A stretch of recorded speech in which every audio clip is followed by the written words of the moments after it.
Hello and welcome back to my YouTube channel, Legal Information Law Insights. I am Advocate Mukund Mahajan. Today, we will learn about a very important concept in civil law. What is a decree? And how is it executed in Indian courts? What is a decree? A decree is a formal expression of the court's decision on the rights of the parties in a civil suit. It is a conclusive order that directs what relief the plaintiff is entitled to and what the defendant must do or refrain from doing. In simple words, after the court delivers its judgment in a civil case, the decree is the official document that records the outcome and enables enforcement. A decree can be final or preliminary. Final decree decides the entire suit and settles the rights of the parties. Preliminary decree decides some issues but leaves others for later determination. Types of decrees. 1. Preliminary decree, partial decision. Example, when the court orders a sale of property but issues final accounts later. 2. Final decree, complete and final settlement of all claims in the suit. 3. Ex parte decree, passed when the defendant does not appear or defend the case. 4. Consent decree, when both parties agree to settle and the court records the settlement as a decree. What does a decree contain? Details of the parties, summary of facts, legal issues, decided orders regarding relief like payment of money, possession of property, injunctions, specific performance, etc., date and signature of the judge. Importance of a decree. The decree is binding on the parties. It is the document that can be executed or enforced through the court machinery if the losing party does not voluntarily comply. How is a decree executed?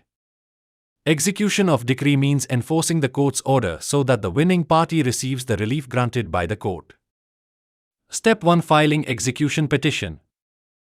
If the defendant does not comply with the decree voluntarily, the decree holder, the party in whose favor the decree is passed, files an execution petition in the same court that passed the decree.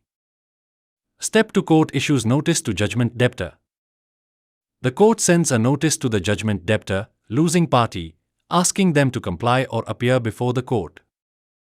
Step 3. Court may take various actions for enforcement.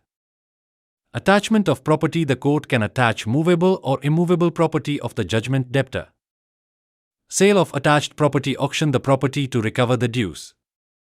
Appointment of a receiver for managing the property or business until payment. Arrest and detention. In some cases, the court may order arrest or detention, like in money recovery cases under specific laws.